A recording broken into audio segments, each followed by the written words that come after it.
পাহাড় আমার কাছে শান্তির উৎস, মানে পাহাড়।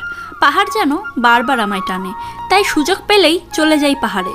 এবারে আমাদের গন্তব্য ছিল দার্জিলিং এবং অফবিট কিছু জায়গা, কিন্তু এবারের পাহাড় দর্শনের অনুভূতি আগের সমস্ত অনুভূতিকে যেন হার মানিয়ে দিয়েছিল।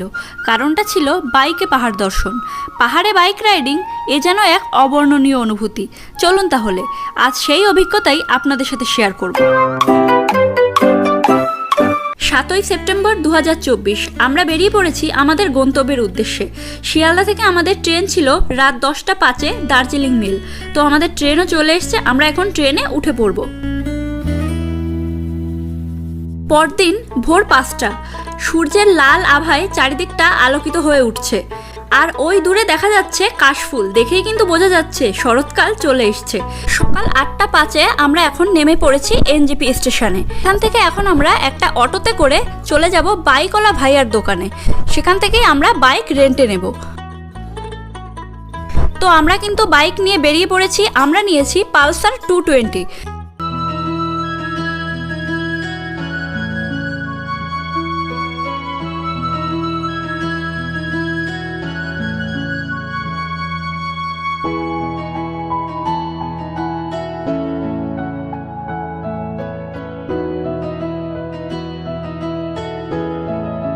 তো আমরা এখন যাচ্ছি রোহিণী রোডের ওপর দিয়ে।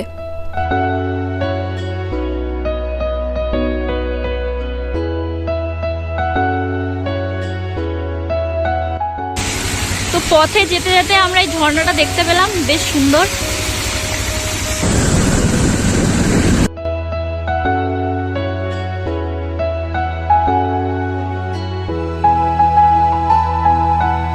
এখন আমরা কার্শিয়াং এর মধ্যে প্রবেশ করছি।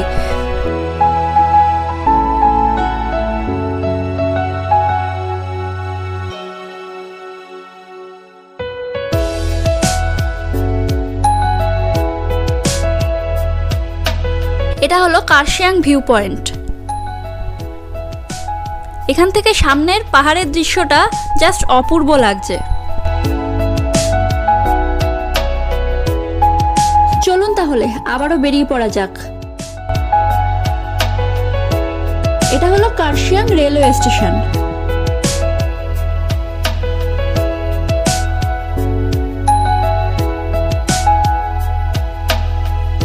তো রাস্তার দুপাশে চা বাগান আর ঠান্ডা ঠান্ডা হাওয়া দিচ্ছে। যতই সামনের দিকে এগোচ্ছি ততই যেন ঠান্ডাটা বাড়ছে। পাহাড়ে এর আগে বহুবার এলেও বাইকে পাহাড়ে আসা সত্যি এ যেন এক অসাধারণ অভিজ্ঞতা। তো আমরা এখন প্রবেশ করে গেছি লামাহাট্টার মধ্যে। আজকে আমরা লামাহাট্টায় থাকবো। লামাহাট্টা, তিনচুলে এগুলো আমরা দেখব। কালকে যাব দার্জিলিংয়ে। আর এই ব্লগটাই কিন্তু থাকছে শুধুমাত্র লামাহাট্টা এবং তিনচুলে এই অফবিট জায়গাগুলো। তো যতই সামনের দিকে এগোচ্ছি লামাহাট্টার দিকে ততই ঠান্ডাটা বাড়ছে। বিশাল ঠান্ডা লাগছে আমাদের, আর কুয়াশায় চারিদিকটা ঢেকে গেছে। একটু আগেই সুন্দর পাহাড়ের দৃশ্য দেখা যাচ্ছিল, এখন কুয়াশায় পুরো ঢেকে গেছে, পুরো ফগি আর ঠান্ডা ঠান্ডা। কেমন লাগছে তোমার? দারুণ দারুণ দারুণ। আবার বাইকে আসছে তো?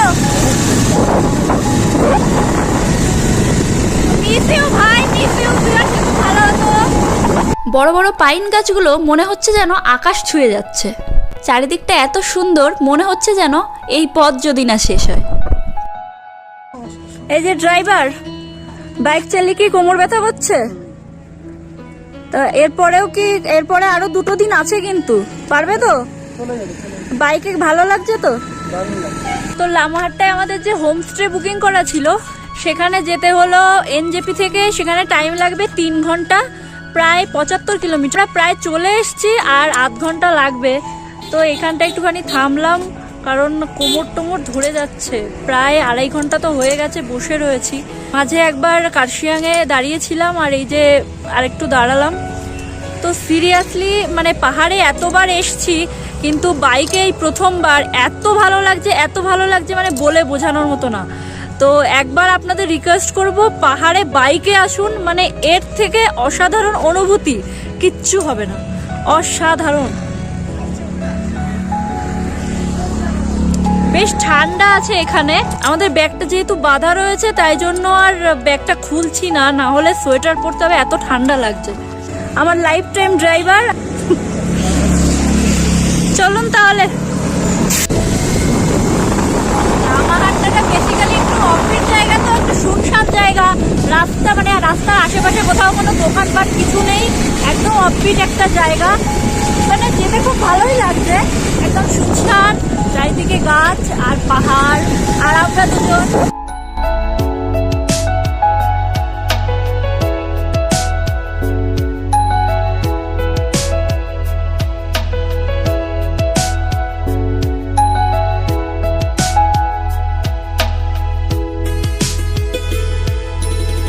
তো আমরা আমাদের হোমস্টেতে চলে এসেছি, লামাহাট্টায় আশারানী হোমস্টে। এই গেল আমাদের হোমস্টে।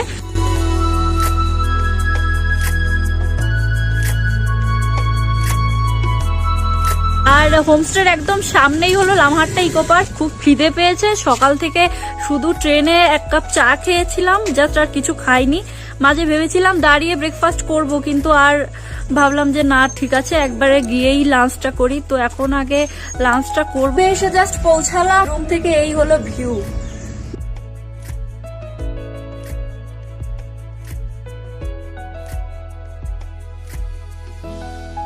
চলুন আমাদের রুমটা একবার আপনাদেরকে দেখিয়ে দিই। তো এই যে হলো একটা ডাবল বেডরুম।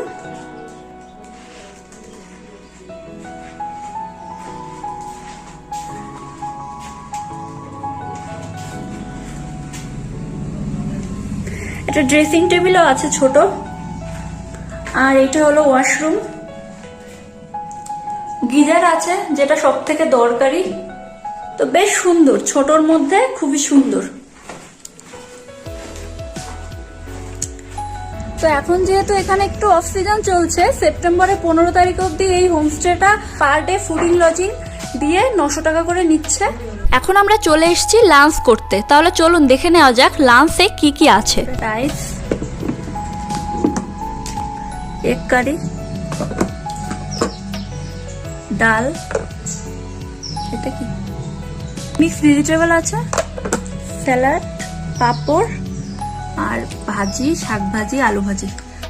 তো লাঞ্চ করার পরে আমরা স্নান করে নিয়েছিলাম, তারপরে জাস্ট 15 মিনিট একটু বসেছিলাম। তারপরে ভাবলাম যে দুদিনের জন্য ঘুরতে আসছি, হোটেলে বসে থেকে কি করব, তাই জন্য এখন আমরা বেরোচ্ছি একটু তাকদা তিনচুলে, ওই দিকটায় যাব। তাহলে চলুন দেখি কতদূর ঘোরা যায় আজকে। এখন 3:30 বাজে, দেখি কতদূর ঘুরতে পারি। তাহলে চলুন। তো এখানকার রাস্তা এত ঢালু, মানে এই দেখো গলা স্টার্ট বন্ধ করে দিয়েছে, নো স্টার্ট, কিন্তু গাড়ি ঠিকই চলছে।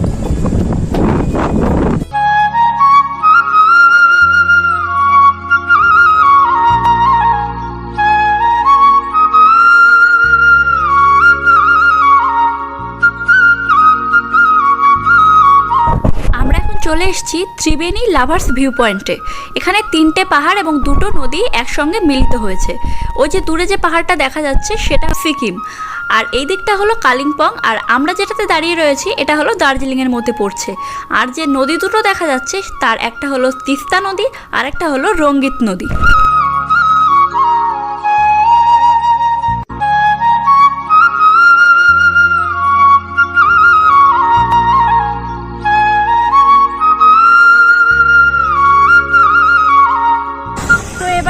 চলে এসছি হলো পেশক টি গার্ডেনে। এই যে পেছনে বিশাল বড় টি গার্ডেন, আর এই রোডটার নামও পেশক রোড।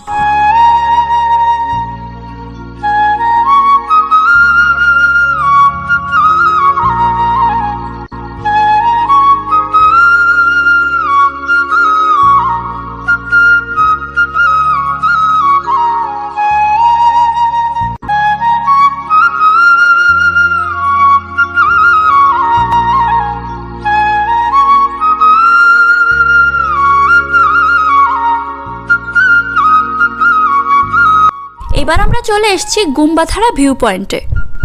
এই ভিউ পয়েন্টে আসার রাস্তাটা সত্যি অসাধারণ। তো এখন সন্ধ্যা হয়ে যাচ্ছে, আমরা তাড়াতাড়ি আমাদের হোমস্টেতে ফিরে যাব।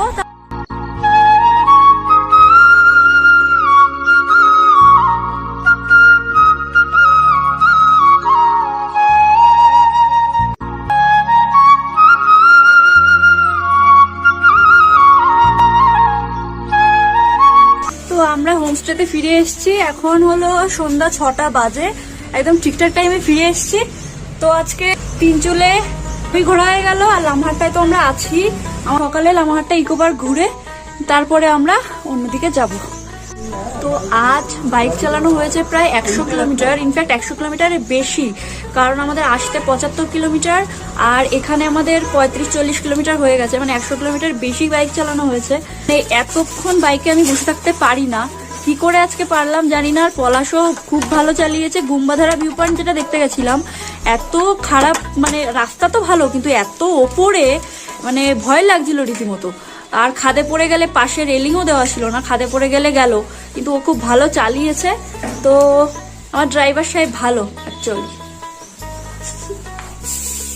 তো এখন ইভিনিং এ স্ন্যাক্স কি দেবে দেখি, তারপর ডিনার করব, শুয়ে পড়বো, সকালে উঠে ইকো পার্কে যাব, আর তারপরে দেখি কোন দিকে যাওয়া যায়। এখনো ঠিক করিনি, দার্জিলিং, কার্শিয়াং, দেখি কোন দিকে যাওয়া যায়।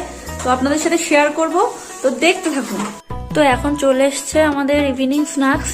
এটা হলো দুধ চা আর এটা হলো পেঁয়াজি। আচ্ছা, তো আমরা এখন ছাদে বসে আছি ডিনার করার পরে, আর ওই যে দূরে দেখো টিম টিম করে মনে হচ্ছে তারা জ্বলছে, ওটা দার্জিলিং শহর। কি সুন্দর লাগছে। গুড মর্নিং, এখন বাজে সকাল 5টা। পর্দাটা সরালে, ও মাই গড, দেখুন জানলা খুললে ভিউটা।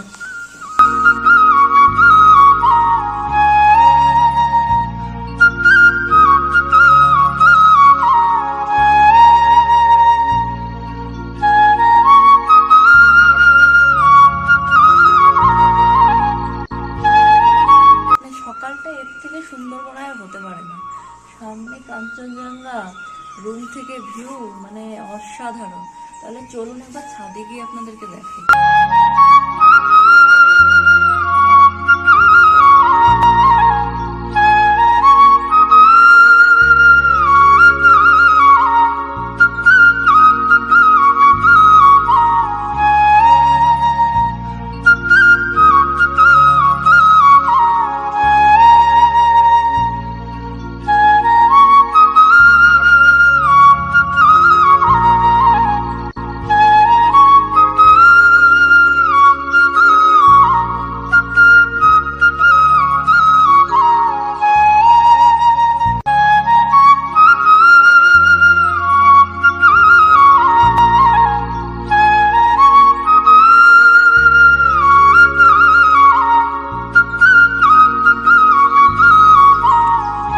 আকাশটা এত দারুণ লাগছে। শরৎকালে আমরা যে আকাশ বইয়ের পাতায় পড়েছি, যে নীল আকাশ আর সাদা তুলোর মতো মেঘ ভেসে বেড়ায়, একদম সেরকম, একদম শরৎকালে শরতের আকাশ। আর কোথা থেকে যেন একটা গান ভেসে আসছে, শ্রীকৃষ্ণ গোবিন্দা হরে মুরারি। মানে সকালটা এত সুন্দর লাগছে কি বলবো। তো আমরা ব্রেকফাস্ট করে নিয়েছি, আমরা বেরিয়ে পড়েছি লামাহাট্টা ইকো পার্ক দেখতে। ইকো পার্কটা সত্যি দারুণ, বড় বড় পাইন গাছ, মনে হচ্ছে যেন আকাশ ছুঁয়ে যাচ্ছে।